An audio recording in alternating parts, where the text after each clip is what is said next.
Yo, yo. All right, guys, we're here with no chat. We are here. Welcome. What is day? Is it Friday? Friday, October 18th. Got no chat, no comments. I'll let a few people roll in here.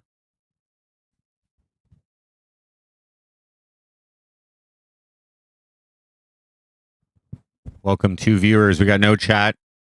For those who know, that means this is serious.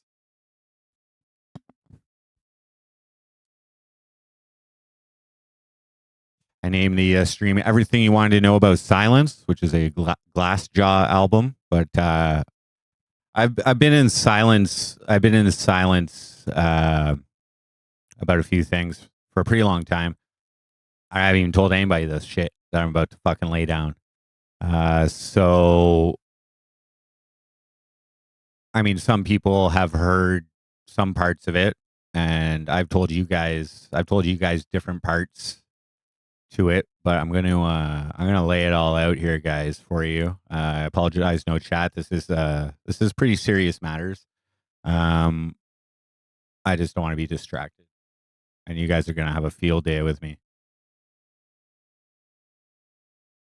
So everything you wanted to know about silence, my silence. Okay, so let's start here. So as you guys may have noticed lately, I've been quite personal. I've been quite personal with a few things going on in my life.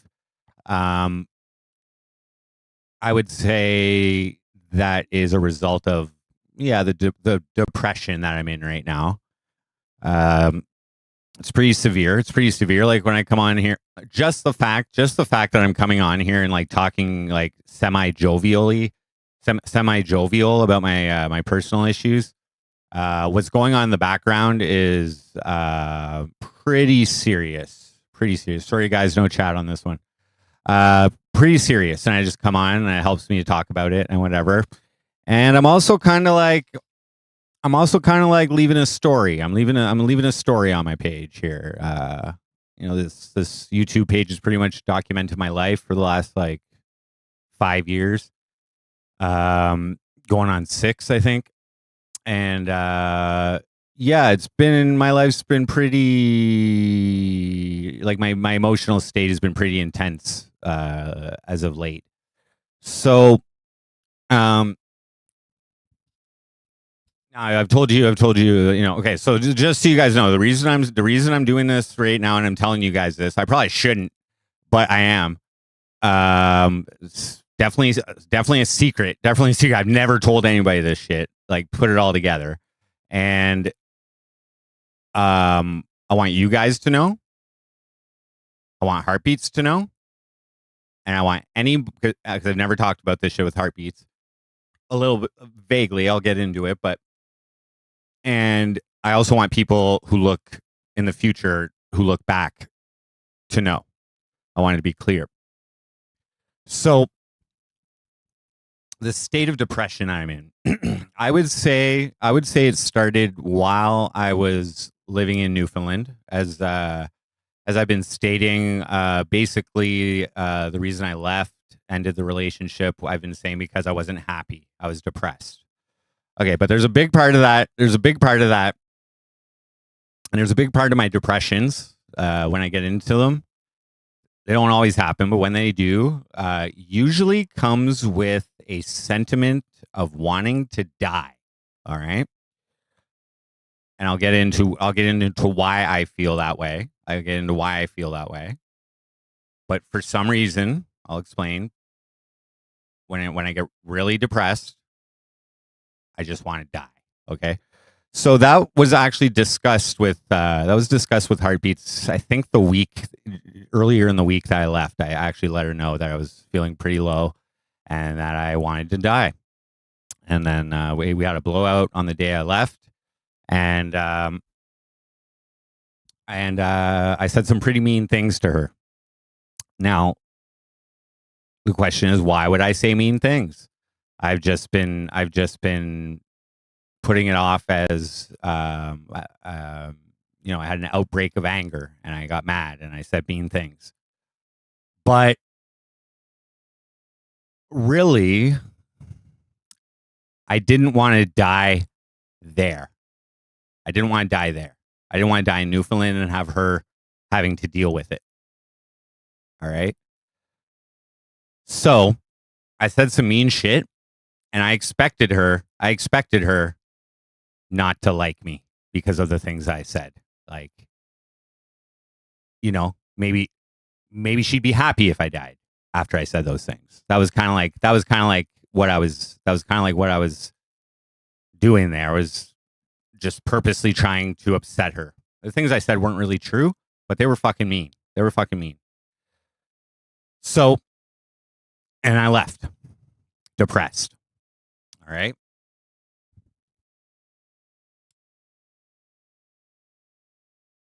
Wanting to die. I'm gonna get into all of this. Okay. What was interesting is we kept keeping contact. So the things I said did not make her hate me or dislike me right away. She was actually wanting me to come back and things like that. Okay. So I would say that's when the current depression I'm in started. Okay. When I started getting those feelings. Okay. So why do I get these feelings that I want to die? All right. So I've told you guys before, back when I was in my teens, I had a life-changing fucking shroom trip when I was like 17 or 18. I took 3.5 grams of shrooms. I went unconscious and I had a crazy trip. Okay, a crazy trip. And at the end of it, it just affected me. But at the end of it, I believed I was dying. My vision was getting slowly black, coming downwards. Okay, and I was like, I was trying to fight it and wake up, and I couldn't. And this experience changed me.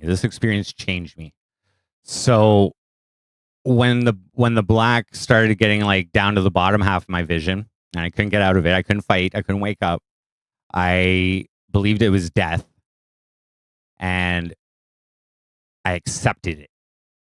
I accepted that I was going to die at that point. All right, and here's all I thought to myself was, if I'm going out, I want to have the most pleasant thoughts in my head before I go out. So all I did was think of friends, family, and love. That was what I filled my thought process with as I accepted death. Okay. And then as the blackness completely filled my vision, as soon as it filled my vision and I was thinking about love, I woke up. And the effect that had on me, first off, I no longer feared death. I'd already accepted it, that was going to happen to me. So that was really a big change for me. And from that, I started not to give a fuck. Okay. Started not to give a fuck. Fortunately, when I was 19, I got into a healthy relationship, which lasted 3 years. So I gave a fuck about that. But I also believed I died. I thought like my existence in whatever life path I was living, I thought it ended, and I started continuing off over here in the current existence that I'm in. I had like a, you know what I mean? Like that's what I thought for like years. And like my girlfriend was like super hot, like way out of my league. I was like, holy fuck, new life's good. But after that relationship ended, I did not give a fuck. I was not afraid of death. And I did not give a fuck. Started getting into cocaine. And that started a fucking 10-year daily usage fucking binge of cocaine, replete with crack smoking and rock bottom a couple times, getting in debt with dealers and fucking rock bottom, nothing. But I didn't care. I didn't care. It was better than death. It was better than death. I was still here if I was rock bottom. And I always managed to pull myself out of it. But it sucked. Those rock bottom phases sucked for a while.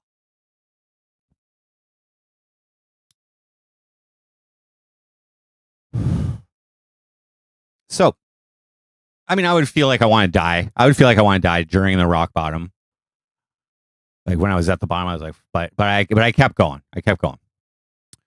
So then, late 20s, I met my future baby mama, fell in love, moved in together, decided to have a kid, and so we did. And I was still on cocaine the whole time, and that relationship lasted about 3 years as well. And when that broke up, when I actually broke the relationship off, now there were times during that relationship I thought I was going to be with her forever. You know what I mean? But didn't work out. I ended it, and I took that really hard. I mentioned this last week in a stream. So my baby mom is one of the people who know my dark side, my wanting to die side. So like a few weeks after the breakup, we were still living together. I'd picked up a bunch of like 100 speed pills or something, and I was just popping them every day. So like 3 weeks later, I started having some like real depression from the come downs, and I was not happy about the situation of us breaking up, and also like my parental situation was up in the air. I had to move out. All this shit. It was just a lot of stress, and I told her that I sat her down and decided to let her know about my dark side that I'd been keeping inside. I never tell anybody this shit. And I let her know that I was intending to die. So she was like texting with her mom the conversation, and her mom got worried and ended up calling the cops. For like a 5150 type thing. They came and they brought me to the hospital. I ended up staying a night in the psych ward, 3rd South, and had like weekly outpatient therapy sessions and shit. They all determined it was a temporary thing. So, which it really wasn't. This is something that like when I get in a depressive state, that's just where my mind goes. It's like, I've already accepted death. I don't really want to be here. Fuck it. So then I ended up moving out. Probably when I was like 31 or so. And yeah. I think we got together when we were 28. When I was 28. Okay, so 31. And I moved my own place, still doing coke, smoking weed, working, whatever. Some shit went down with work. Some shit was going down with my band. Nothing was going right. I was constantly feeling depressed and having to like medicate myself basically with the cocaine at this point. And I was very unhappy. So at that point, instead of just wanting to die, I decided to act on it. So I went and bought a rope, and instead of doing it, okay, I call this point my awakening in my life. So instead of doing it, I decided to change my life. I decided to analyze and write down all the things that were making me feel depressed. I call them negative energies. And I tried to eliminate each one by one from my life. So like I stopped doing coke. That was one. I ended up quitting my job, getting a new one. I ended up having a discussion with my baby mama. I didn't like the way she was treating me, and I was like, "Hey, while I'm doing this and cleaning up, I can't see you." Like there was still like residual feelings for her, and she wasn't treating me right. She was like fucking around or whatever.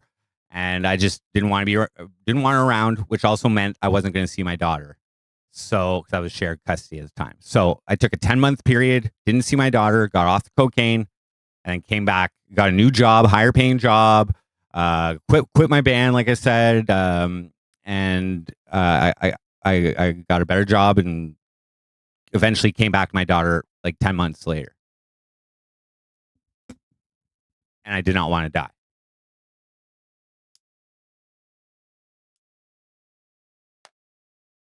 But I kept the rope. I always kept that wherever I moved. For two reasons.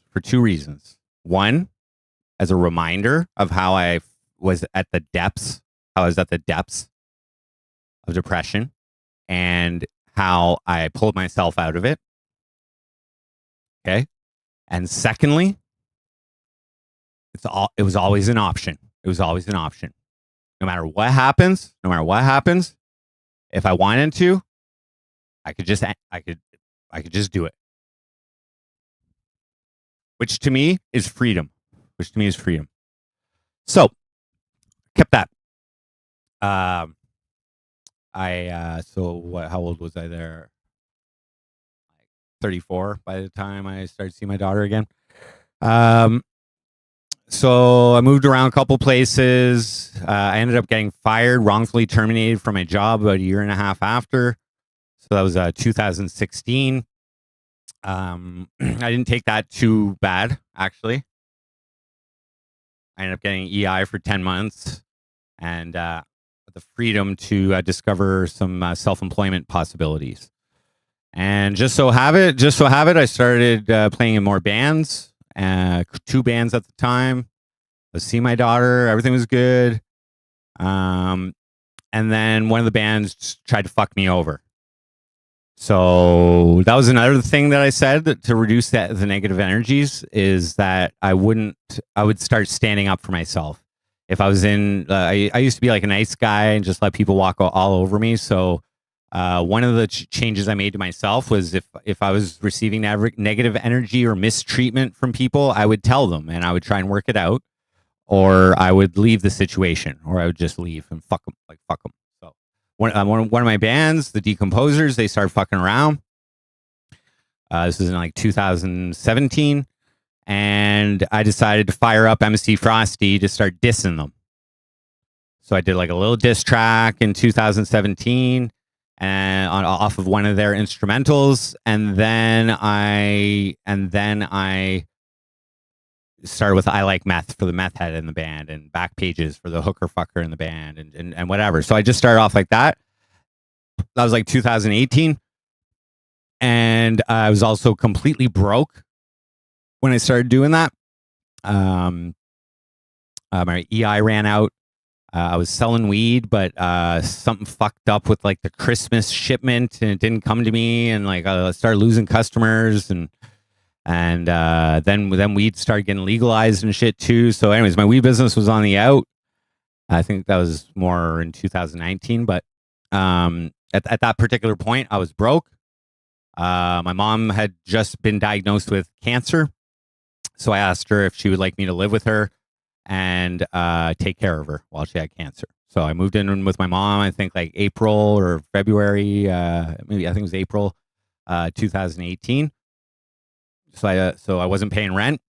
I had my daughter half the time, and I was working on MC Frosty, making music, playing shows. That was my plan. I was involved in cryptocurrency. I thought there was this new cryptocurrency royalty thing that was getting set up, and I was an early adopter, so I thought I was going to make a shit ton of money with that, but didn't happen. But anyway, I took care of my mom, took care of my kid half the time, and when I wasn't with my kid, I was making music. So then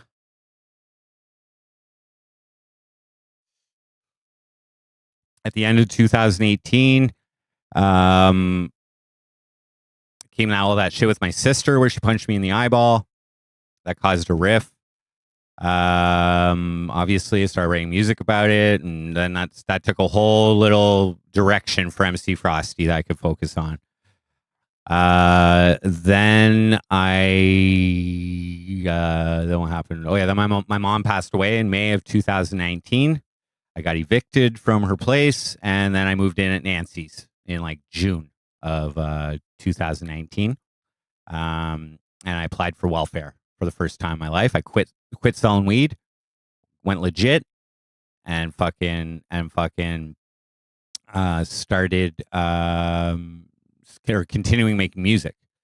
A few months later, Landon invited me on his show, and so on his live stream, and so began the live streaming career of MC Frosty.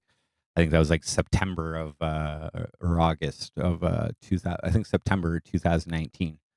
I think I went to his place in October as well, and then I think November I started streaming on my own.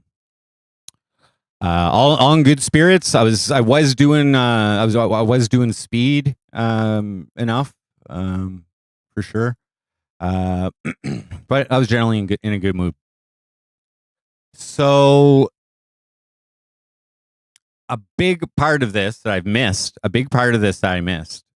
Okay, when I was having that chat with my baby mama about my depression and my feelings of wanting to die, I also told her that and this is a feeling that I had is and this is why I was doing so much drugs, because I didn't care.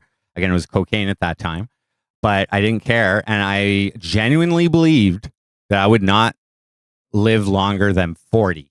Okay, so in my 20s, I had no expectations of living past 40, and my lifestyle would define that. Sorry, guys, no chat. This is serious shit. So I'm just spitting it out. I just got a lot to talk about. You guys will have a field day with this anyway. So, 2019. I'm what, 36, 37. I'm 37. Pandemic rolls in. I don't get vaccinated. I don't worry about it at all. Again, I don't fear death. I really don't care. And I started streaming full time during the pandemic.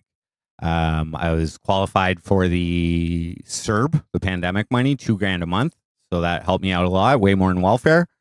And then I pulled some stops. I did some 48-hour streams, smoked some meth on stream. Got my name out there a little bit. I was already doing stunts with Landon, who was well established. And then I think in March of 2020, IP2 added me. Thanks again, guys, for the support. They added me to the list and plugged me into a whole bunch of viewers who like crazy shit that I was down with doing.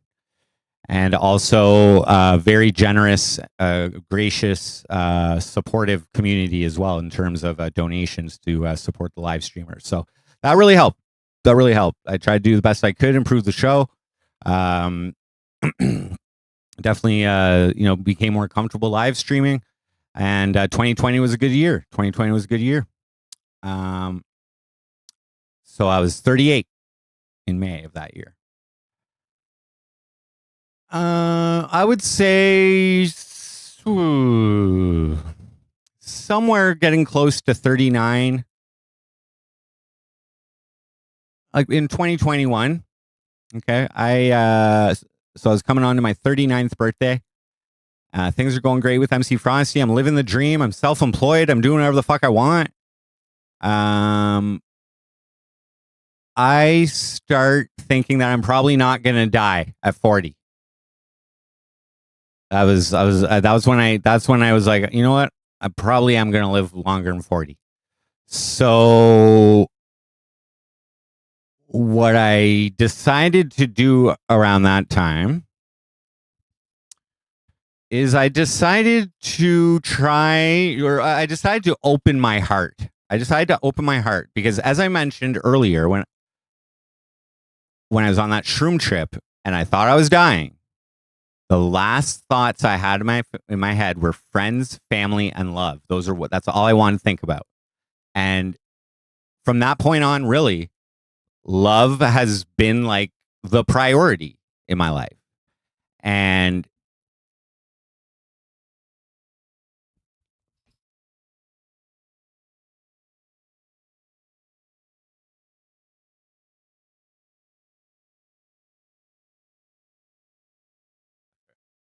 um, yeah, no drinks today, White Tupac. Okay, so yeah, before I was 39, but around there, I started opening my heart to the possibility of love in my life. I thought that would add to my life, having a loving relationship.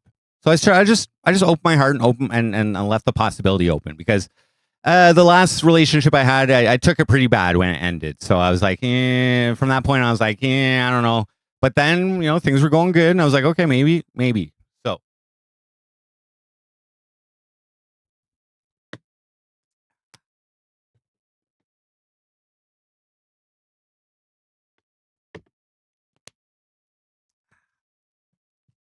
So 2021 rolls around. I turned 39. MC Frosty show's still going strong. Pandemic's still going. Still getting that pandemic money. No love, though. No love. But open to it. Fast forward to 2022 now. My 40th birthday.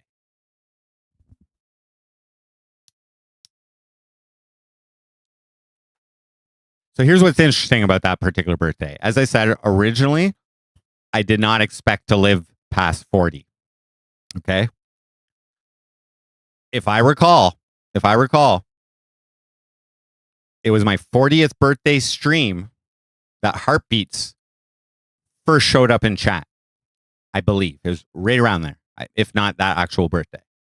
I think I was like riding around on a scooter or something like that most of that day at a party and whatever. But I believe that was her first time coming into MC Frosty chat. So that's like the universe. Okay. So when I originally believed I was going to be dead by the age of 40, okay, on that day, in comes my future girlfriend. Okay.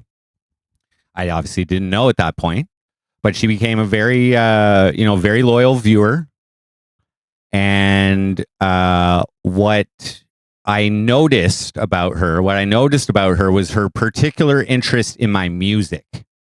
Most viewers are more into like the live streaming aspect of MC Frosty, but she was into that, but she was also really into my music, and particularly like my lyrics. Like, she would come in, chat, and like post one of my lyrics or whatever, and like, something like that. Like, it was just, I just noticed it, that she was more attentive to my music than most, I think, any of my other viewers. So that was May, my birthday. So it's almost like it's almost like as soon as I turned 40, the universe started shifting. Now that I was on borrowed time, towards love. Now I also decided to run for mayor that year. Okay. Now there's all the beef with the police and all that, and just the shock value of running for mayor while being on welfare or whatever, because the pandemic money stopped in 2022. I was back on welfare. But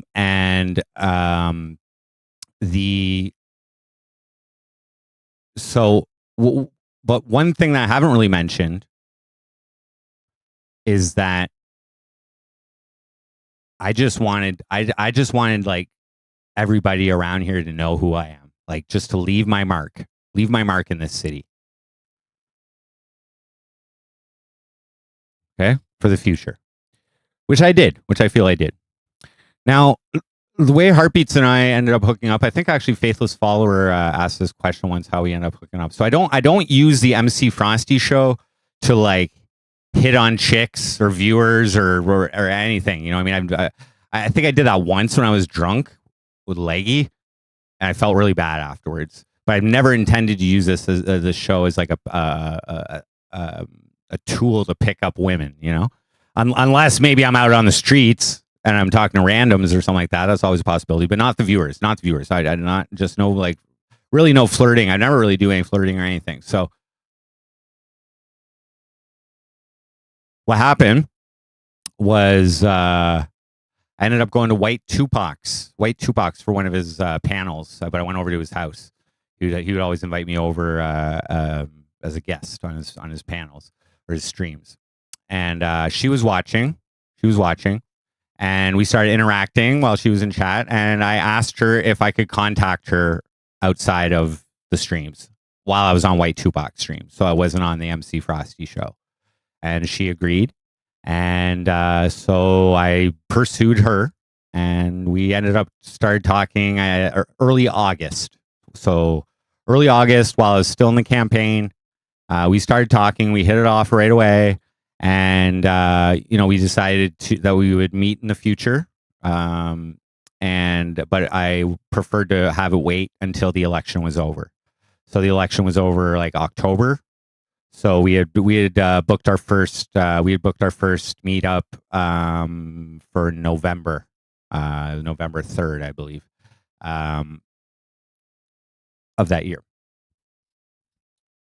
So. The MC Frost show is going great. Like that whole fucking mayoral campaign was like mad viewers, especially with the music video and everything. Mad viewers. I felt I was like at the peak of MC Frosty, and now I was trying to bring some love into my life potentially. So,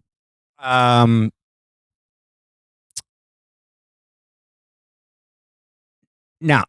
Also, full blown knowing that like my last relationship ended in me being depressed and wanting to die, and eventually going to buy that rope. Okay, which I still kept on me. I still had it on me. So I met up with Heartbeats. In November, and I literally thought she was perfect. I literally thought she was perfect. She knew my music.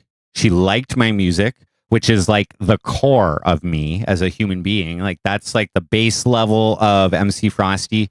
But that's where I really output my feelings and what I want to say. And she was into it. And she was she was watching MC Frosty show a lot. So just by the personal things and stories I would tell, she knew enough about me. So that felt good.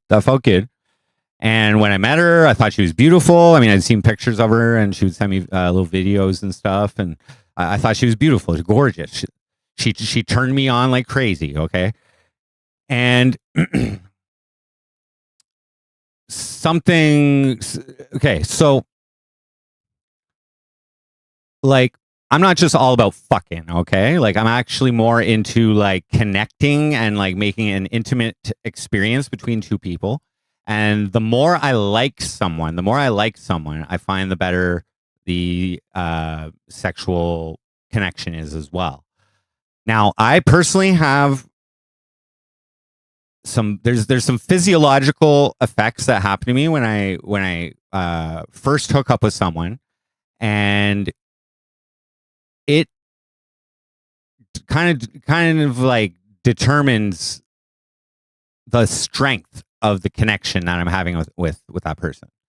So there's two things that happen, and this doesn't happen with everybody. Only the special ones. Only really the ones that I end up getting in a relationship with. The people I really like. First off, kissing, my butt tingles. Don't ask me why.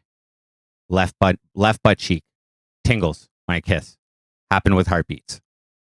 Secondly, keeping an erection after having sex, after blowing a load, doesn't always happen. That means I'm really turned on when that happens, and it happened with her as well. So these two signals were going on. I felt this was like, I literally thought she was perfect. I thought she was perfect. So we had a really good time. You guys met her. I brought her on stream one night out of the nights that we were together. Everything was going great, and we decided to do like a long distance relationship type of thing. So I was into her.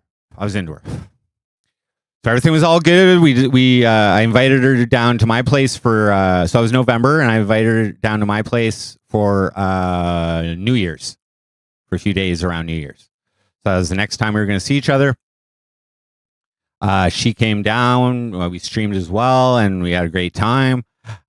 Still very strong connection. I was really enjoying her, and I think she was enjoying me.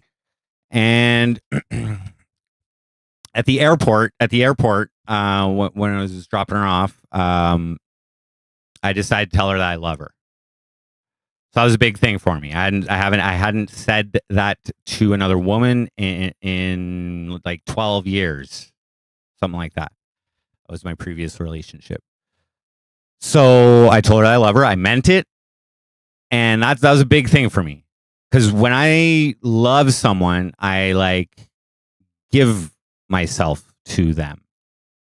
And what I mean by give myself to them is I open myself up to their energies and allow them to affect me.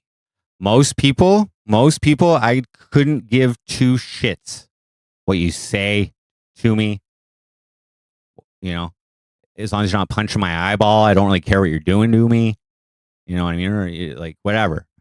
But when I give myself to someone, I allow them to affect me. I care. So that's what I did. We were official. We were in love. And then small little things started happening with like what I call negative energies. It was all, I guess, all part of the getting to know her process. There was something at Valentine's Day. She wasn't too happy that I didn't get her a gift. There was something a couple months later where we broke up, and we got back together. But as far as I was concerned, I'd found love. I'd found love in this life, and it was someone that I was really into. And so I started noticing like some negative reactions, but I was kind of like, okay, I can probably reduce those reactions. But so I ended up going there. I ended up going there to Newfoundland for the first time in March. It was a great time. Yeah, St. Patrick's Day. Then I came back, and then I think it was like right before her birthday, which is June, and after my birthday, because she came and visited me for my birthday. We got in a fight. She was upset about the Ariana Marie thing. She was upset that I was still following Ariana Marie on Twitter. I woke up with like a bunch of messages that she was all upset, and like there's like nudity on her page and stuff. I really wasn't checking it, but I was still following her because I was potentially planning on writing another diss track. Potentially, I was just keeping an eye, just seeing if there's anything that I could still exploit for diss purposes with the whole Ariana Marie script. So, and I ended up not unfollowing her. I kind of felt she was trying to control me and affect my business, and I ended up breaking up with her, and then we ended up getting back together. Then I visited her in June. But I felt that strengthened. Our relationship.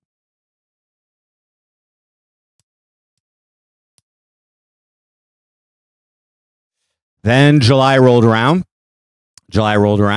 and I had the fallout with Nancy at her place over the e-bike, and I ended up moving out very quickly. And Heartbeats invited me up to her place for a month or so. When we got back together, she booked like a week in Montreal in August. So when I moved out of Nancy's, now by the way, none of this during this time did I feel depressed? Did I feel like I wanted to die or anything like that? Nothing. But I moved out. and Heartbeats invited me up, so I got to stay there for like 3 weeks or so. And there was a couple, problems, with that Royal Regatta or whatever, with the finger and the cunt thing, and the whale watching tour, and also going out for supper on a date, and she put her cell phone on the table to watch the stream. I didn't really like that, but anyway, whatever. It was all good. We settled everything, and we communicated, and that was good. And so I was still optimistic about moving up. But there was a few cases since I said I love you. There's a few cases of negative energies I saw. But okay, so I while we were the first 3 weeks, we talked about me moving in and everything, and it was a go. We did our week in Montreal, and then I went back to Cornwall for like a month almost, and then ended up getting a buddy to drive me up to move all my stuff, because I needed to bring the e-bike and I couldn't mail it. So we drove up. There's a little drama on the way up. There was some drama when I was in the tent too, a little bit. And anyway, when I moved up there, so a lot of these problems that were happening, I noticed they were like in connection with the MC Frosty show. So I was like, when I was moving up, I was like, okay, I'm more about the love and building this relationship than I am about the MC Frosty show. So I decided to end the MC Frosty show on the way up. And, we would take a week off the internet and just get our heads out of there and just connect and whatever. And so that happened. And then like a few weeks in, she actually wanted to stream. She wanted to start streaming, like on our dates, like go out and stream. She really enjoyed it. As you could tell from just the clips video of from my music video, or if you go and look at all of those earlier trips that we had, we were all laughs, smiles, in love, and it was really great times. So I wanted to bring that back. She really enjoyed it, and so I was okay with that. So it was about a month before I started streaming again. And then kind of what happened was she was kind of taking chat a little too personally, and she was hoping that I would stand up for her and stuff, and I wasn't doing that. So she just had expectations that I wasn't meeting, and it was it was kind of a little bit of a rift. We got in an argument one night after stream because she was like not even on stream, and she was like talking to chat about anyway, whatever. There was some issues right from the get go, but I decided to fire up the MC Frosty show. I was waiting I had to be there for 3 months to get my health card or something before I could deal with my kidney stones. It's a pain in the ass. And then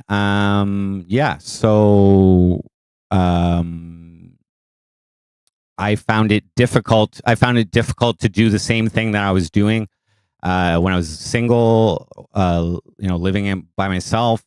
When I was now living with my girlfriend and her family, so it was I had to make some adjustments, and it just wasn't the same show. Donations were, because I wasn't bringing the content. Donations were highly reduced, and also moving out there. This is what I mean. Like when I say I love you, like I give myself to you. Like this, like love is the priority. Like I gave away almost all of my belongings to my daughter.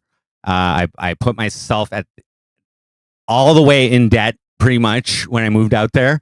I was pretty irresponsible with it prior to that, but still. So I got out there, and then my income was reduced as well. So that started causing some stress, and I wasn't able to that might be the start of this depression. Might be just because I was in a little bit of financial stress, and then the negative energies I was receiving. It also, I'd asked her multiple times just to ignore chat, and she really wasn't able to do that. So that there wasn't a solution to her getting bothered by chat sometimes. Although I could have just banned people, whatever. But anyway, so the MC Frosty show, which was like my life for the previous years, was like slowly falling apart. But I had a relationship. However, like, if you want to build a relationship, you want to get a house sometime or whatever, you got to have good credit. And and then I think in January, I started looking into my kidney stones, and I had a bad episode in February.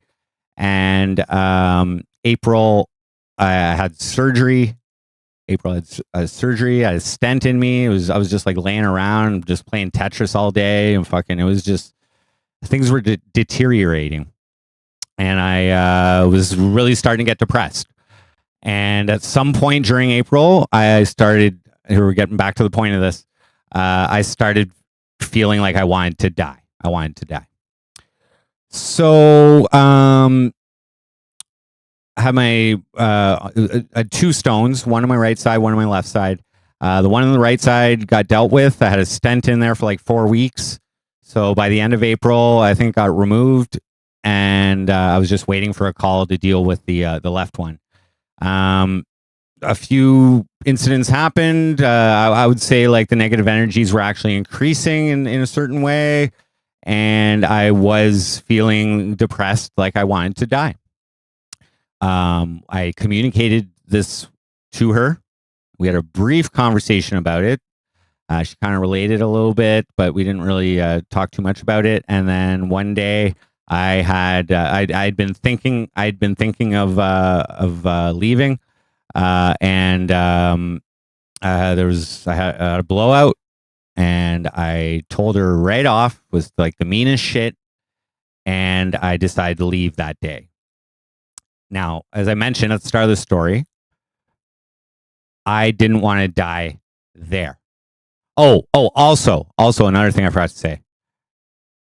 When I moved out to Newfoundland, I also threw out my rope. Okay, that rope that I'd originally intended to do something with when I was 33, when I had my awakening. I didn't. I kept it though as a memento and also as an option. But I threw that away. I was like, when I moved out, I was like, this is my life. Just love is the way. I ended up not feeling so loved, but it could have just been my stress levels that were making me feel that way. Whatever. The end result was I was depressed, wanted to die. I didn't want to die out there and leave it on her to deal with. I snapped out one day, and I told her right off. And like I said, the reason that I was so mean is because I wanted her not to like me. So that if I die, or when I die, she might be happy. Now, that didn't happen. She was a little mad at first. We had some email communications. I let her know exactly what I was feeling, except for maybe the dying part. I'd have to check. And then I moved to Cornwall in a tent. Depressed as fuck. Sorry. The first week I was in hotels, and you guys came to support me like so graciously and generously to paying for my hotels. It was so nice. But I was really depressed. I had a cry stream then to monetize my sadness. Okay, so I was really depressed. However, Heartbeats and I continued to talk. So from my point of view, I thought I was like, okay, so like I said, I thought I didn't expect to live past 40. Okay. Right at the age of 40, right on my birthday, my future girlfriend shows up in chat. We developed that. I'm all into it. I love her. I give myself to her. And then things don't work out. And I'm feeling like I want to die at the age of 42. Was I 42 then? I was like 10 days away from being 42. I was like 41. So I moved back to Cornwall at first with the full belief that I'm going to die here soon. Because now my goal, my life goal, the love, which I didn't really properly prioritize, but I knew that's what I wanted.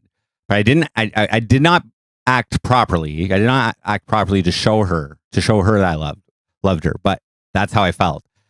And I ended that. So now I was ready to die, but I didn't give a fuck. Moved back to Cornwall, but we kept in touch. She did not hate me. She did not dislike me. She was still very loving and caring and supportive while I was living in a tent. While I was looking for a job. We were still texting every day. So I was like, okay, maybe I didn't kill the love. Maybe this love is real. That's how I thought at first. So I still had hope. But I wanted to improve my personal situation, i.e. my debts, which I was very close to going bankrupt, or at least defaulting on my other credit. I had already defaulted on my $15,000 credit card, and I was almost ready to default on my other two, and potentially like have to cancel my cell phone shit if I didn't get a job. Like all kind, I was at the very bottom of finances. Come back to Cornwall, buddy hooks me up with his yard to sleep in his tent, and then I ended up getting a fucking good paying job. So I was like, okay. At first. Now, okay, let me just back up a little bit there. Once we started, when we were continuing talking, okay, I didn't want to die because I still felt there was some love there. She kind of like proved it to me by me saying these mean things and her still being there for me. And I was still there for her. So that was nice. But we didn't talk about our feelings or anything. We were just texting back and forth. She would tell me that she was like sad and lonely and things like that. But I didn't really respond because I didn't know what my future was holding me. So I got hired. And my buddy told me he can only guarantee me 3 weeks. So I was like, okay, I'll take it. That's $3,000 at least. I'll take it. And I ended up doing well and working the whole summer. But it was uncertain, like exactly how long I would work for. And it was uncertain if I would get my hours to be able to qualify for employment insurance afterwards. So these were unsure. And I didn't want to try and initiate a reconciliation with her before knowing that I had some fucking cash, getting my debt under control, and being more financially stable to overcome that obstacle that I was having when we were together. So fast forward to like a month and a half ago, or almost 2 months. We'll say 2 months. So okay. So I was feeling love from her. Our communication slowed down a bit after about a month and a half of me working. So let's say that was mid-August. Mid-July. She let me know she got invited to go on a trip with an old friend, she said. Because we didn't text for 2 weeks. I wanted to see how long we could go without texting. So I purposely didn't text her, and she wasn't texting me. And then after 2 weeks, I couldn't wait any longer. I was thinking about her every day. So I texted her and asked her how she was doing. And at that point, she let me know that she had been invited. She only knew a whole bunch of stuff, but she let me know that she was invited with an old friend to on a trip or whatever. So, I assume that could be romantic or it could not, whatever. Not really any of my business, but she told me about it. And then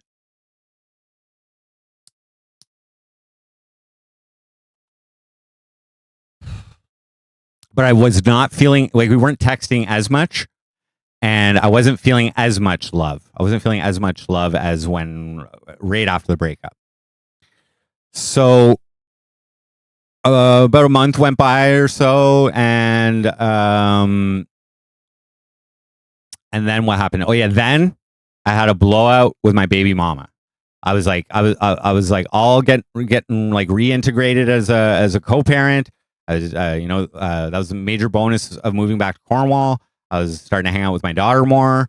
Took her on a trip. We'd hang out on weekends when I was in town. Things were on the up and up there.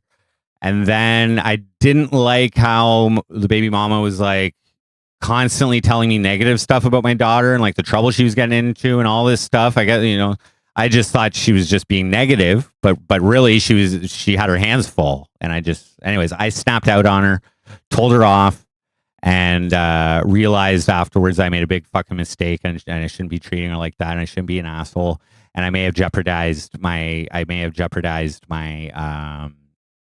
co-parenting situation. So I took that pretty hard. I came on and I streamed about it, and what also happened, like the day before that, I had sent Heartbeats a message. And she didn't respond, which was unusual. So I happened to check her YouTube, and she had a picture up there with like her suitcases because she was going on a trip. And that triggered me into like remembering how we used to travel together, and it kind of like it triggered a little bit of sadness in me. And I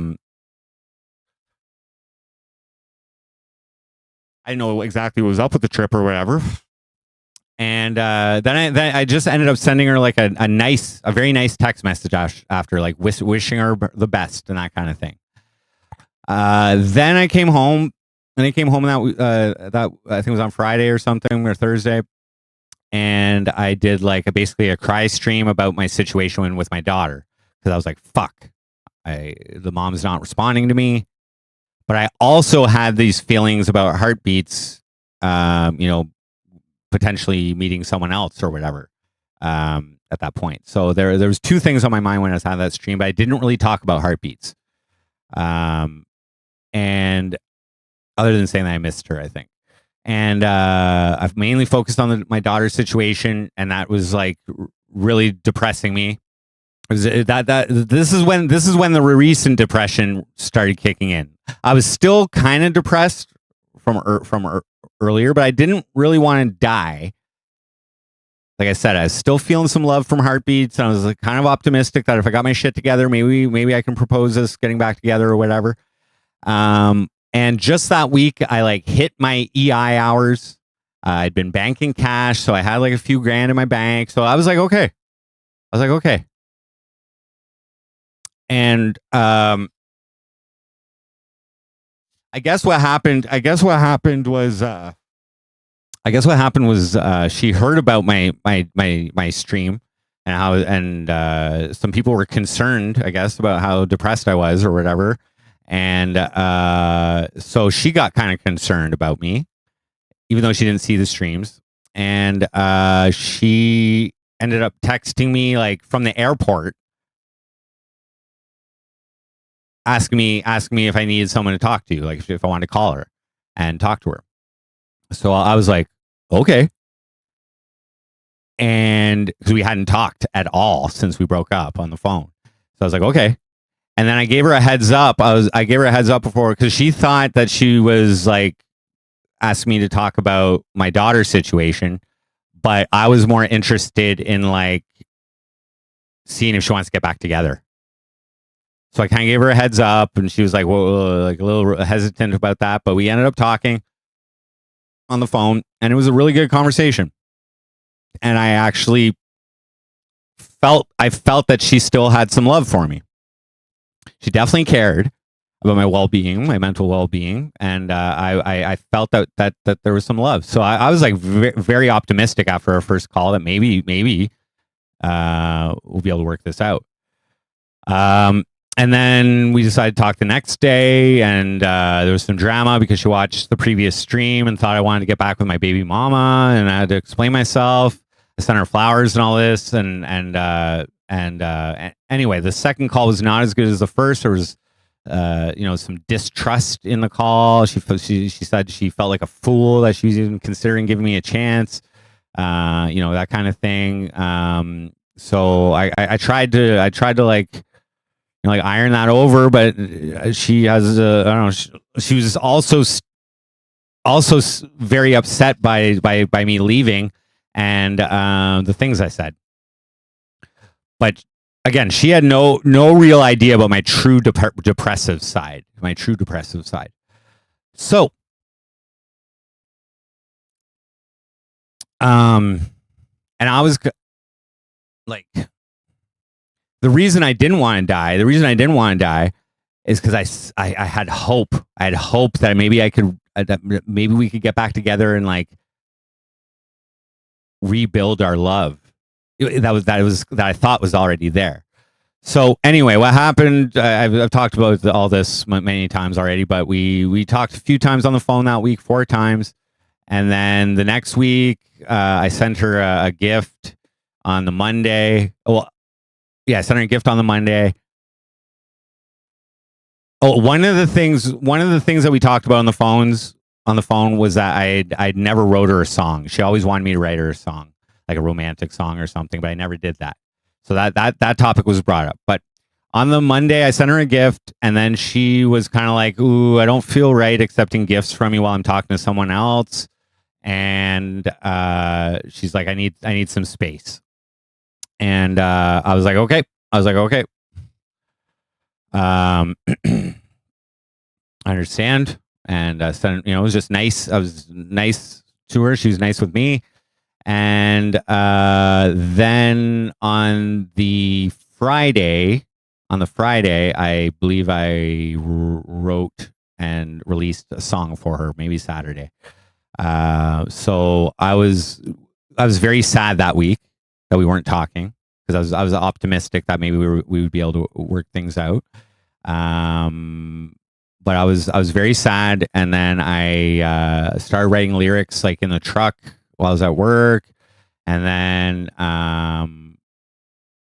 by Friday or Saturday, I wrote and produced and released the song called Jillian, and that was very emotional for me. It all just kind of flowed out of me. I ended up not even using half the lyrics I wrote. And the song was great. And then I spent a few hours getting nice clips of like our earlier memories, and made that song. Included some MC Frosty humor and some MC Frosty lines in there as well. Like one of her favorite songs of mine was Everybody Else, so I include that in there. And yeah, so I released it, but I didn't tag her, and I think other people shared it and tagged her with it. I figured she would hear it at some point. But she asked for space, so that's why I didn't tag her. I was still letting her do her thing. And one of the things I said as well is that I wasn't going to stream anymore, because I felt that was like a source of a lot of the problems that her and I had. But a few nights after release the song, still not talking to her, I decided to stream. And some of the things I said on that stream, she did not like. I guess even though she needs space, she watched the stream, and as soon as the stream was done, she like texted me like all this stuff that she was upset about the stream, and I was like, "Okay, can we talk?" And we didn't end up talking, and she basically was like, "Fuck you," kind of deal, and I had a real breakdown at that point. So that day was my big cry stream. It was my big cry stream. Okay, that was like. I was like very sad that day. And you guys could tell, I laid it out to you guys, and then after work that night, I did my final stream at that point. And yeah, we weren't really. She wasn't responding to my texts or anything. So I quit streaming, and then a couple days later, I texted her, and I was kind of like, can we be friends? Can we be friends? And she was like, yes, I would like that. So they go, okay. And then something else happened. Something else happened after that. And she got very upset. And I was like, maybe like 3 days after that.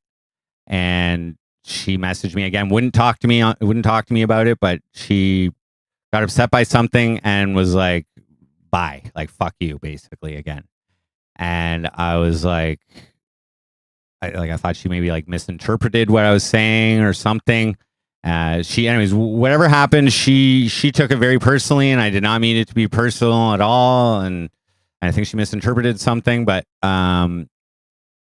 she also said that she didn't want to talk to me because she didn't want me to manipulate her with my words. So I mentioned this yesterday or one of these days, one of these streams, that she felt like I was gaslighting her or something. She must have, and didn't want to hear what I had to say, and I was basically saying bye. So that right there put me into like real bad depression. And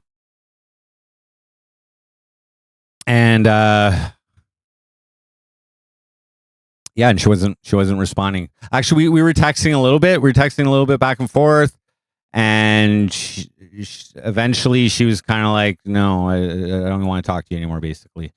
So yeah, there's some long text messages, and yeah, we basically stopped texting. She wouldn't respond. I don't know if she blocked me or what. I don't know.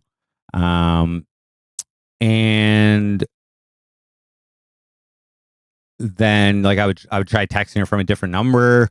I think she responded to one of them.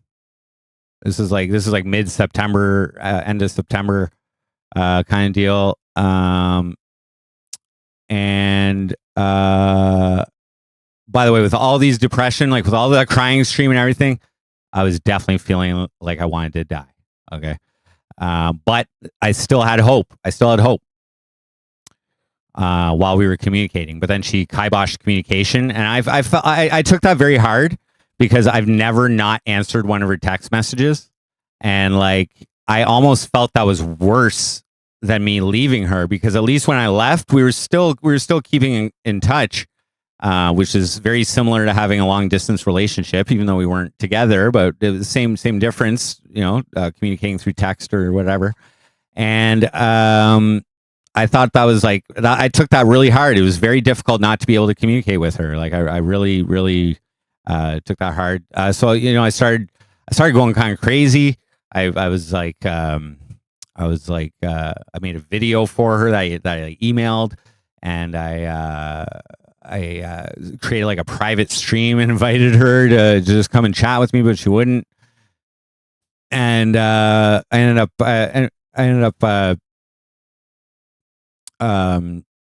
texting her, I guess, start of October from a different number, and no, it was the end of September, and she got back to me, but she was not nice. And she was like angry and not nice. So there was a definite change in her tone towards me because of all this, and yeah, she kind of just got in a little shot. She had watched Alexandra Mayer's recap of our situation, and then one of the things that Alexandra pointed out was the Ariana Marie thing, and she was like, kind of like, yeah, as a woman, maybe you should have deleted all that content. So Heartbeats was like, brought that up again. And she was pissed that every time she searches my name on YouTube, because like with my there's an MC Frosty topic page, which is only my music. It's set up by my distributor, and the profile picture on there is the album art for my latest release. And that Ariana Marie song was my latest official release to my distributors. So every time she fucking searched my name, Ariana Marie's face was coming up. So she pointed that out and she was fucking pissed. And I tried to continue texting with her, but she wouldn't. So that was like September 25th. And then on the 27th, I was like, I gotta start streaming. Like, I'm losing my mind here. I got to do something that. Well, I had some revelations too. Because throughout our relationship, I'd always been like, oh, Frosty's separate from Jordan. It's just an act. But some things that Alexandra said, and with dual personality type thing or dual identity type thing. And then I watched a movie called The Substance, and there was dual identity in there. And I just was really self-reflecting, and I came to the realization that MC Frosty is Jordan. It's just it's a product of my mind and everything. And I elaborated on that for my return stream, and then I started streaming, and then so that was like I do enjoy streaming, and that helps take my mind off the depression. And I'm also able to output my feelings to you guys instead of keeping it bottled up. And that does help. However, what you guys are seeing, like I'm coming on here, like, unless I'm crying full bore, I'm coming on here and still being fairly jovial and fairly positive about my feelings. But in the background, as I started this whole discussion, I'm like a mess. Okay. And I am feeling like I want to die. Okay. But even though Heartbeats and I kind of said bye, there was nothing like don't talk to me again or stop talking to me or anything. There's nothing like final like that, but we kind of said bye. Now, I think it was October 5th or 4th. Heartbeats decided to stream, which is nice because it was the first time I seen her. I mean, she sent me one picture, but first time I seen her since we broke up on the stream. I think there was some other streams where she showed herself, but I just didn't see it at that time. And anyway, she streamed. It was really nice seeing her. She was having a good time, and so I sent her a message, I think on Instagram or something. Because I thought my other phone numbers were blocked or something. So I sent her a message on Instagram. Well, actually, earlier in the week, I sent her a message on Instagram, and she replied angry. Like, who's this? Is this Jordan or is this Ricky Dinkles? Who are you even? All in caps. And she was pissed. So I was like, whoa. So it was a few days she streamed, and then I just wrote her a message like, it was nice seeing you on stream. I hope you have a great day. Something like that. And then she responded with broken heart emojis. So I didn't really so she's still brokenhearted about our situation, or emojis don't tell the whole story. So I took the opportunity to again try and state my case for us getting back together.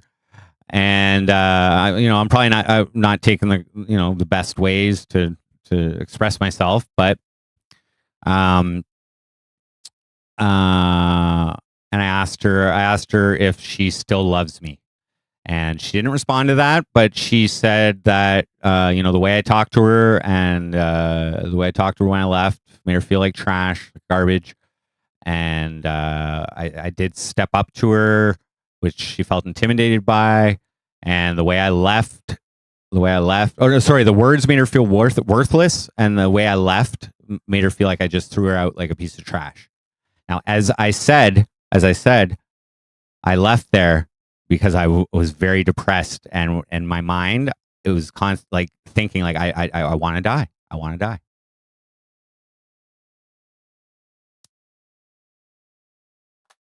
But I didn't want to die. I didn't want to die there and have her deal with it. So I came back to Cornwall, depressed, But then I ended up getting this job and having some hope that maybe her and I can reconcile, like, this love that I fucking valued with this chick that, like, in the beginnings, I thought she was perfect for me. I thought she was perfect. I thought like she manifested, you know what I mean? Like, and as we got to know each other, there was our personalities started showing more. I just wasn't really prepared to deal with everything that was going on. So I took it offensively when she was, being negative or whatever. And so anyway, the time away from there and the time being sober and working, it just cleared my head and I was able to think of things more clearly. And I changed a little bit just from being more secure with cash. And, I had the blowout with my baby mama, and I realized I made a mistake, and I was kind of the same mistake I made with her was being mean. Although, as I said, me being mean to her when I left, I thought she wasn't going to like me. So I thought that would like make me leaving be easier. And if I did end up dying, maybe she'd be happy. You know what I mean? But what ended up happening is those feelings didn't come out right away. They only started coming out when I tried to get back together with her. That's what really upset her. Started bringing up these emotions again, but she must have been dealing with it the whole time. So I started feeling bad for her feeling bad, and the way I made her feel that way. And it was definitely the major obstacle to us getting back is how she was feeling about the breakup. So I asked her if she still loved me, and she responded back with the things I did and that the damage had been done. And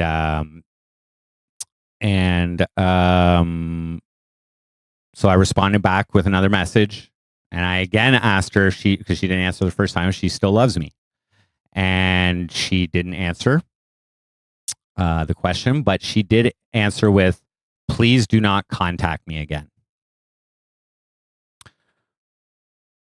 So that, as I stated when it happened, those are magical words to me. Okay, magical words. Now, when I told you guys about it, I just said, well, when someone tells me not to contact with them, I respect that, because technically you could be harassing them afterwards if you continue to contact them. So I didn't contact her,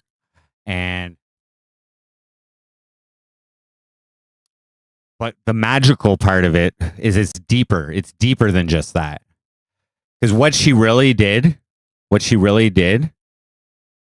is killed the hope of love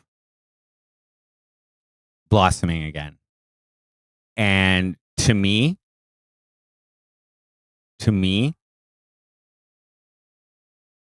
because I'd opened my heart and I'd been looking for love in like this borrowed time that I'm on, right there was like, okay, well, I started feeling like I want to die again. Okay, right then and there. But you never know what can happen.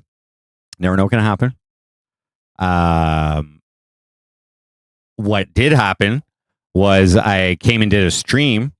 Like, this is just last week or whatever. I came and did a stream and I explained the situation. And she actually showed up in chat for the first time in months. After saying don't contact her, she showed up in chat. So I was like, okay, well, she's still watching me. Like, why is she watching? Maybe there is something there, and I don't know. So at that exact moment, I was like, okay, maybe just give her a little time. Meanwhile, I'm like fucking depressed back here, guys. Okay, I'm fucking depressed back here, and I after that stream, I decided not to talk about her. I just avoided the topic, kind of like some closure. But emotionally, I'm fucking depressed, and I'm sad that I felt I lost that love completely. with like a small glimmer of hope because she showed up in chat. Maybe she's still interested or something. I don't know. But she was angry in chat. She was like, keep juicing the content or juicing me for content, or like as if I'm using her for content or something. It's not about her. It's not about her. This is really about the emotional journey that I'm going through, and it's not good, guys. It's not good. So we haven't communicated. And yesterday I decided to do a stream and just explain that I'm, after 10 days of no contact, I'm still missing her. But and like I also mentioned, like, I'm having a really hard time letting go of her. As I mentioned, like, I had really high hopes for that relationship. Like at the beginning, as I legitimately thought she was perfect, and issues arose during the relationship, which led me to get depressed while being there. Okay, but I didn't. I once I left, I and we continued talking. I thought there was a chance maybe we could rebuild it. Maybe we could rebuild it somehow if it continued, but things happen, whatever. So the reason I'm having such a hard time letting go, because I'm not just letting go of her, I'm letting go of this concept of love that I really do prioritize it. Like I really want that in my life, and I've experienced her love, and I've been loving with her as well at certain times, and like I think I could have done better, but yeah. So after 10 days, I'm starting to like really get discouraged. And yeah, that was yesterday. But I still hadn't let it go. I still hadn't let it go. Because by me letting go of the love, like, nothing matters, man. Like, it puts me back into the state of wanting to die. Not that I haven't wanted to, like, this whole time I've been like thinking about it. I've been thinking about it this whole time. And so yeah, so I streamed yesterday for a couple hours and just let you know how I feel about that. But today in the now, I really want to die. I'm not even fucking joking. So, and like rate the second, nothing matters to me. It's fucking, I'm like, because this is what I planned in my whole life, is that I wouldn't even have lived past 40. Whether, who knows how I could have died or would have died or whatever, but I did. With the intention, I was okay with being past 40 with the intention of developing love in my life. And I literally like gave up all my personal belongings. I like gave myself to her, and I uprooted myself for that. Like I completely thought that was going to happen. I gave up the MC Frosty show at first, and I thought that was gonna. I thought she was a keeper. And I still think she is. We just know more about each other now, but she hasn't talked to me at all. So rate it this fucking second, guys. I am not in a good fucking state. I mean, like, I am in a good state. I'm exactly where I thought I would be at this age, to tell you the truth. So, like, this depression, this sadness, this is not something that, like, it's not something that can be, like, talked out of me, like therapy or anything like that. No, this is like, it's It's like my life plan coming to fruition. So that's all I'm saying, guys, is that right now I want to die. And I'm prepared to. I don't know how, but that's where my mind is right this second. And I don't even feel bad about it. So that's how all my fucking, that's how all that little shit fucking connects. That's how all that shit connects.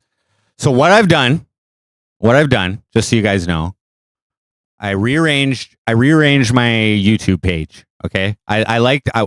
That is like an archive of the last 5 years of my life. Legit. But what I've done is I put my the Heartbeats playlist on top. Okay. Because I want, when people go and visit that page, I want their first taste to observe the love that I experienced. Real love. And like, honestly, the last couple years has provided me some of the most loving and best experiences of my life. And some of those were caught on camera. So that is what I am like highlighting. So in the future, anybody looks back, that's what they will see. I also removed any Ariana Marie content on my page. I sent a request to my distributors to remove that song from all the platforms. So if you guys like that song, you better go download it now. Actually, I think it's still on my Bandcamp, but music video is gone, all that shit. So I'm just, yeah, I don't know what's gonna happen, guys. But right at this exact second, I could give two fucks. I could give two fucks. Or I wouldn't even give two fucks. Like I shouldn't even be telling you guys this, but I want to leave this here. Like I said, this video is for you guys. It should answer a lot of questions, like, why do I even care so much about this girl? Why do I even care?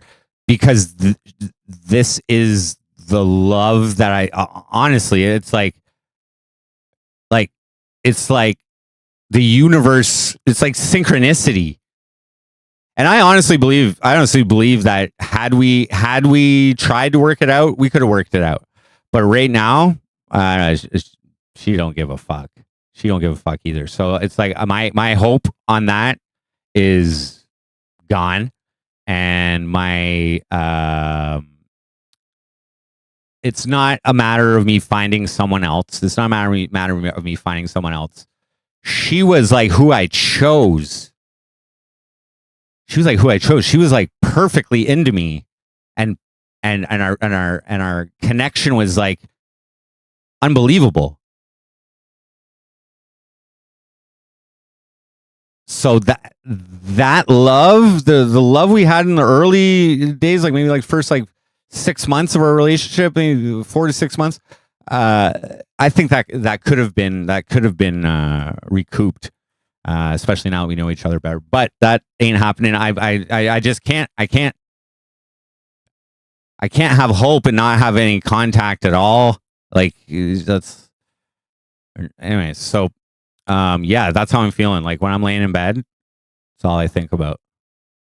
That's all I think about. So, I don't know how this is gonna happen, but I don't. Like from my my stream where I quit there, I've still done, obviously I came back and done some streams. I would consider these streams that I've done since that quit stream, my final stream, I would consider them like the epilogue of this MC Frosty story.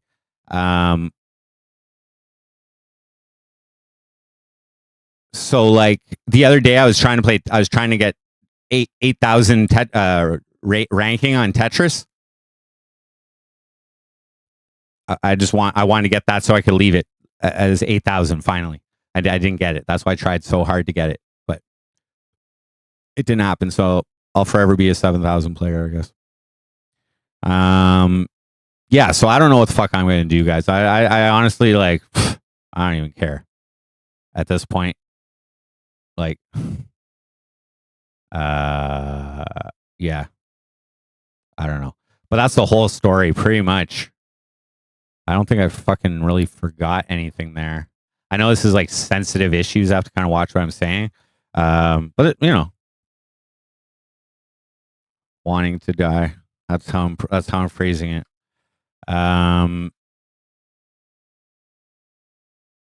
Yeah, so I don't know what I'm going to do.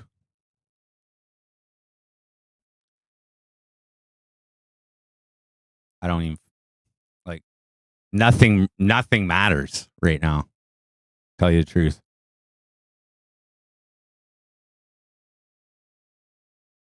And I'm not even like it's like I've been waiting. Like and that's what I meant when if the relationship didn't work out, I knew it would come to this point. That's why I'd been so apprehensive about getting in relationships for so long. But finally, when I was getting closer to 40, I was like, I opened myself up to it, and then it materialized. Right when I was 40 because of a viewer who literally started watching me on my 40th birthday, which is crazy.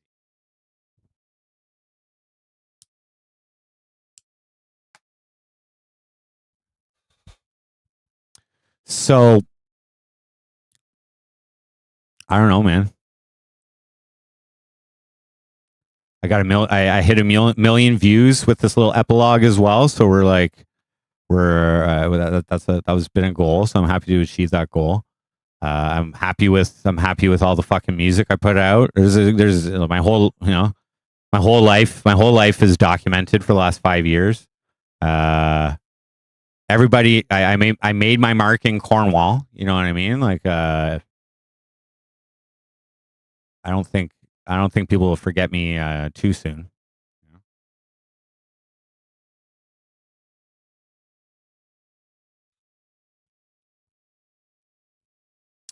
So yeah, guys, I don't know what I'm gonna do. I'll stream whenever the fuck I want, if I want to, if I even ever do again. I'm not calling this a final stream, but I want to let you guys know. And Heartbeats was not aware of all of this depressive emotional baggage that I carry around with me. I don't think. So if she happens to watch this, I hope she is a little more informed. And anybody who looks back in the future, they'll get a better picture. And I've been documenting my there's reasons, guys. There's reasons why I've come on camera and told you guys the things that I've told you, and been putting my personal details out there. It's the story. It's the story. And it will come to an end. Don't be worried. It'll be fine.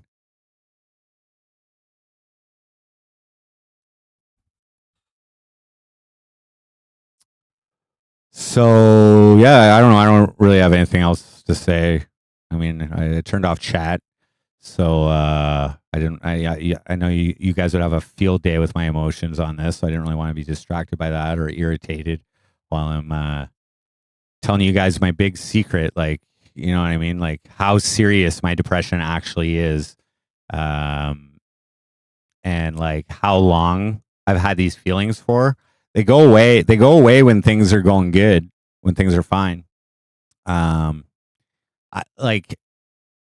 don't like the job and shit like that. Like, yeah, okay, I'll make money, but like for what?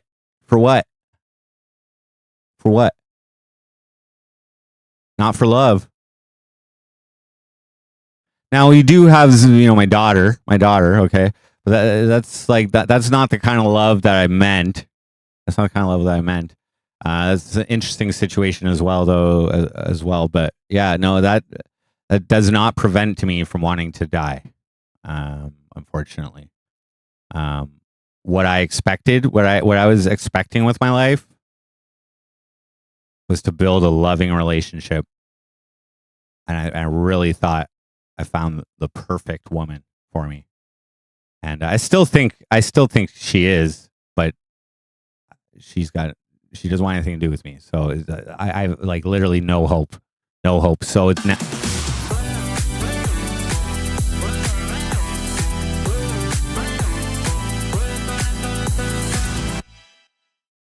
Courtney Need donated $3. Heart, heart, heart, heart. Thank you very much, Courtney Knight. Very gracious, very generous, much appreciated. We'll stack that on the PayPal deposit coming out. I don't know. So yeah, like I don't even want to tell you guys what I did this morning. I can't tell you what I did this morning. I can't tell you. But yeah. I don't know. I don't see much of a future. I'll just be straight up. And like, some people, like you might care. You might care. I'm sure if Landon was hearing this, he might care or something. But like, he knows this side of me. We have had discussions about this side of me. But he didn't really know the whole story. I put all the pieces together for you guys on this, and hopefully it answers a few people's questions as to like, why I've been trying so hard to make this relationship work and get it back together. Because if her and I, like, let's say she would have hated me like right after we broke up, and not talking to me or anything like that, fuck, who knows where my life would be. Like, I don't know. Maybe I still would have got the job or whatever. There were times like during this job where I was like depressed too. You know what I mean? Just from the work. Because guys, having a job is like a big deviation from the way I was living previously, and like the pride that I had in being self-employed and doing my own thing and fucking making my own schedule and like making all you guys laugh. Like I'll let you guys know. Doing MC Frosty and knowing that people are laughing at me or with me, me being the source of positive energy, because right up there with love, right a little bit below is laughter. Laughter is such a pure positive energy, you know what I mean? So I've been honored to make thousands of people laugh, and hopefully brighten your day. I know my stream has been a little bit of a drag lately because I've been depressed and fucking letting you guys know how I feel and whatever. But I needed to explain everything to you guys, and anybody who looks at this in the future. I'm just like, I don't give a fuck right now. I don't give a fuck. I got a lot of thinking to do. I have a lot of thinking to do. Now, what is possible? What's possible is that, as with my previous awakening, very depressive state, where I was able to snap myself out of that and find a reason to want to continue, by setting goals and that kind of thing. I don't have that now. My goal is to experience the rest of this life. Well, I mean, my goal was to experience the rest of this life in a loving relationship, because it really does add a lot to everything else that you do. It strengthens you. It strengthens you from the core. And like I should have been quite a bit more like reciprocative when it comes to loving, but with heartbeats. But yeah.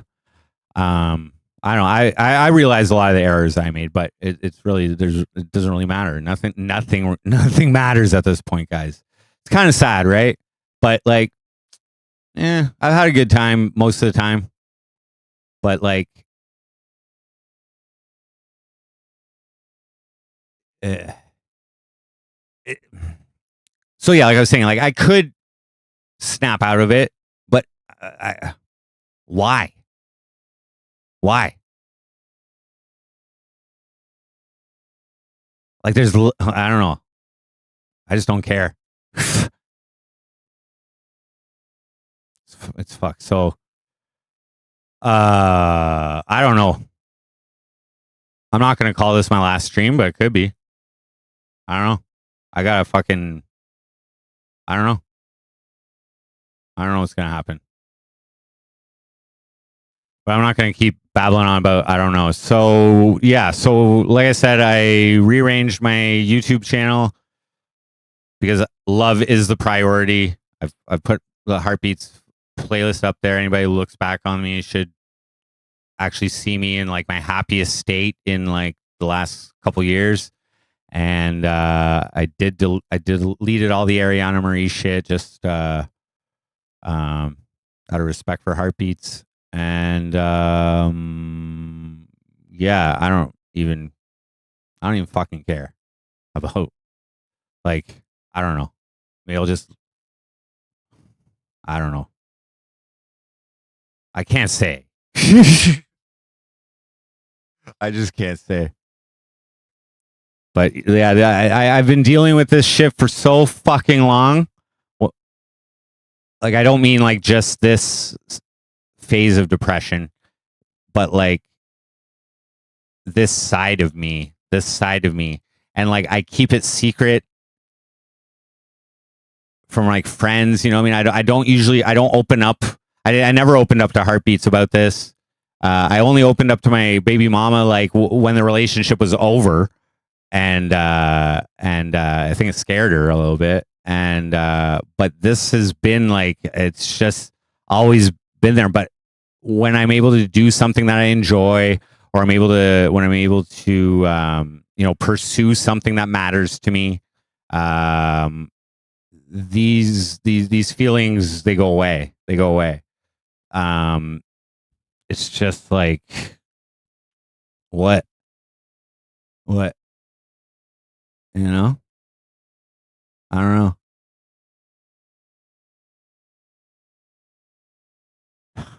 This is like these feelings have been like what has been beneath what I've been showing you guys.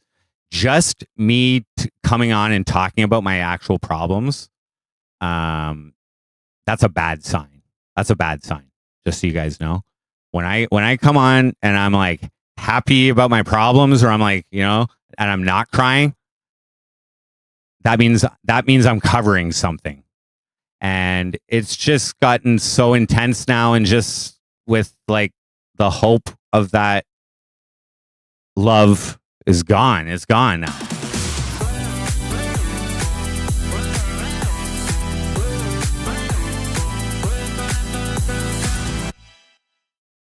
Day Night Dog donated $1. You're such a selfish coward, man. You keep saying nothing means anything to you. What about your daughter? Go to the hospital, get some help. Turn on comments. Thank you, Day Night OG. Very gracious, very generous. I'm a selfish coward. Well, see, I've always believed in the freedom of choosing what you want to do with your own life. And yeah, when I don't give a fuck, life has no fucking meaning, man. That's just the way it is for me. I have in the past been able to like turn it around, but like there were obvious problems such as like drug addiction, my personality at the time too, like just being like a pushover, that kind of thing, like letting people walk all over me, letting companies fucking take advantage of me, shit like that. Yeah, my daughter, my daughter. That, yeah, yeah. I agree with you there. I agree with you there. Selfish coward. I don't think that's cowardly. To tell you the truth. To want to die. I don't think that's.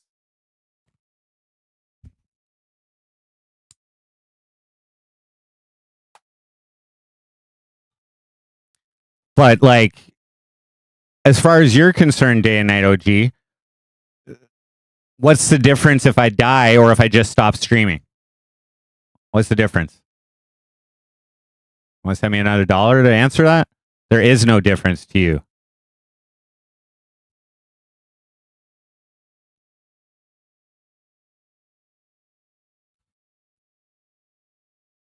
Go to the hospital and what? Give me drugs?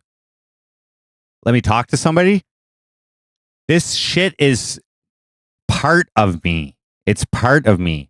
Like all of the motivations that you've witnessed, like such as me developing the MC Frosty show, like chasing goals, those all have come out of these feelings. Have come out of these feelings. In the past, these feelings, I've chosen not to entertain them, let's say, and define some purpose for my life. But what, like, I really value love. Okay, I really value it, and I'm unoptimistic. I'm unoptimistic about even trying to find someone as perfect as Heartbeats. She at first, man, like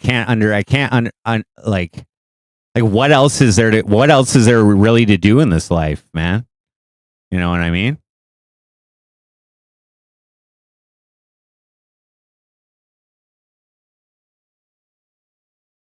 Like at first I thought she was perfect, and then things we started getting to know each other, and there was negative things that came up, which I think is normal. But because of the other stresses that I had in my life, I wasn't able to. I just wasn't able to, or I guess I chose not to nurture that as much as I should have. And yeah, maybe I do have a mental problem. Maybe.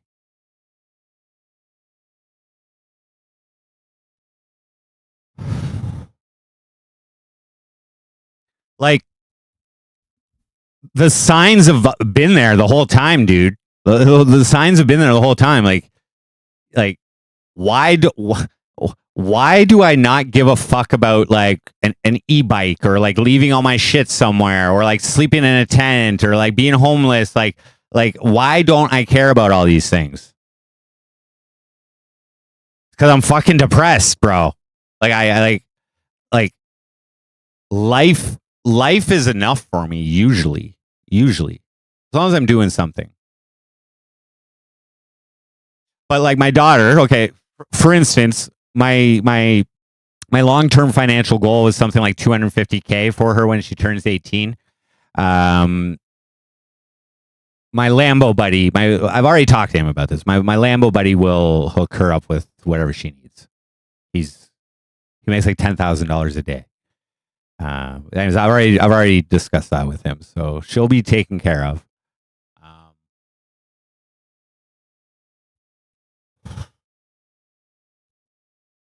what do you want me to? Do you want me to just snort a line of hot sauce? Will that make everything better? How about up my asshole? Will that make it good for you, day and night, OG? Appreciate your donation though and your viewership. I hope I've made you laugh over the years. Those are jokes, by the way.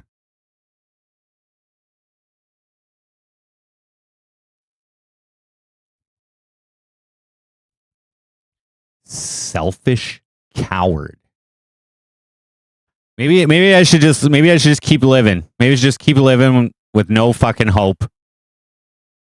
Depressed, feeling like shit, just wanting to die. Oh, yeah, give me some Prozac. That'll make me feel better. Fuck the cocaine. Give me some Prozac. That's so much better for me. No.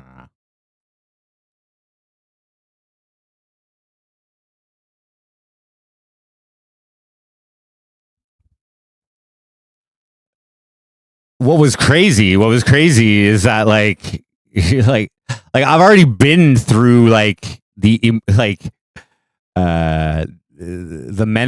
mental side of these feelings, and my daughter was a lot younger at that time.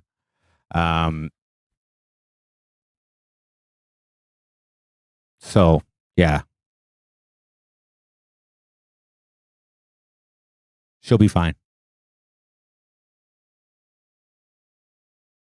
She'll go from seeing me almost never to never.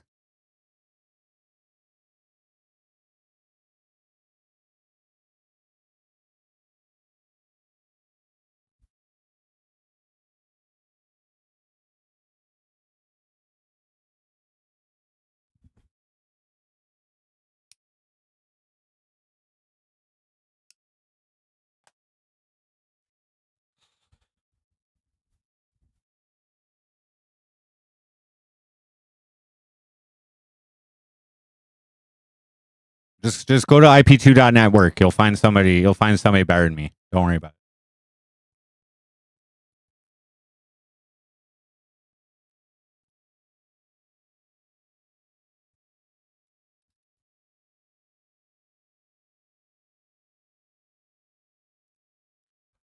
it. I don't know. Is there anything else I wanted to add?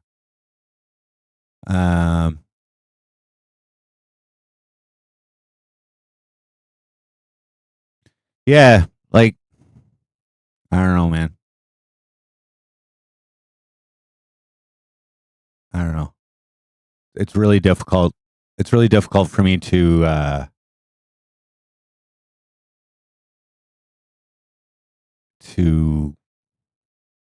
care right now. Like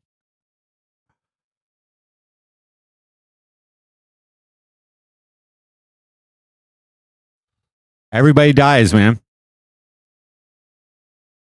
I'd rather be in control of that.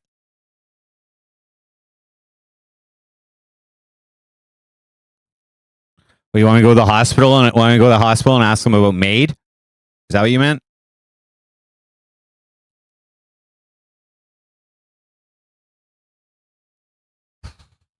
That's medically assisted induced dying in Canada, I believe.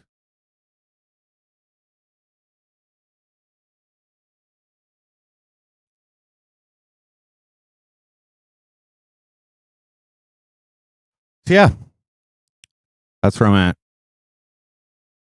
Fuck it all.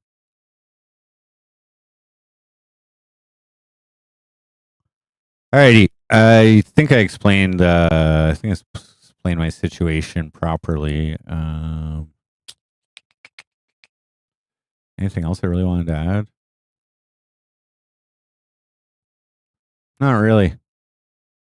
I think this is a good explanation. All right, guys. It's been the NFC Frosty show for today. Thank you for your viewership. I'm out.